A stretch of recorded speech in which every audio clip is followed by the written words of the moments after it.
இன்றைக்கி வந்து pepper chicken நம்ம செய்கிறோம். அதில் வந்து வெங்காயம், பட்டை, கிராம்பு, ஏலக்காய் எல்லாம் போட்டு பொன்னிறமாக செஞ்சாச்சு. அடுத்து நம்ம இஞ்சி பூண்டு போட போகிறோம்.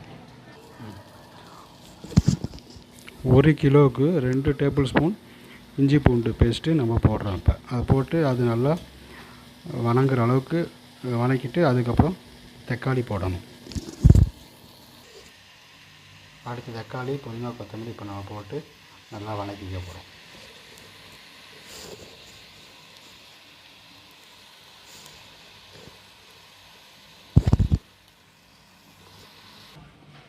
இஞ்சி பூண்டு நல்லா வெந்தாச்சு. வெந்ததுக்கப்புறம் மசாலா போட்டிருக்கோம்.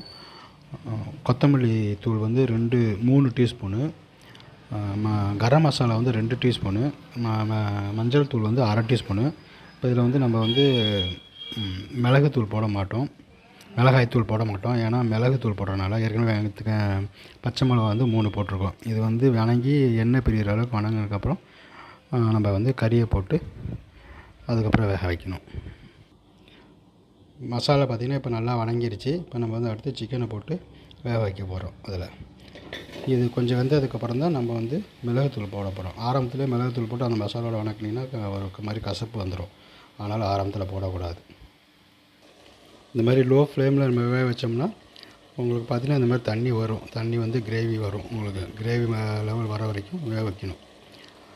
அதுக்கப்புறம் தான் இது நல்லா வெந்ததுக்கப்புறம் தான் நம்ம வந்து பெப்பர் போட்டு கொஞ்சம் நேரம் வேக வச்சுட்டு இறக்கணும்.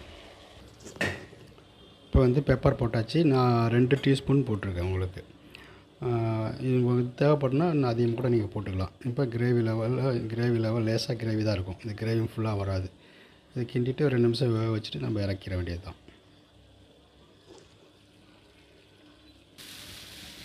இப்போ பெப்பர் சிக்கன் ரெடி. ஓகே, இதில் வந்து நீங்கள் இறக்கி வேண்டியது தான், அவ்வளோதான்.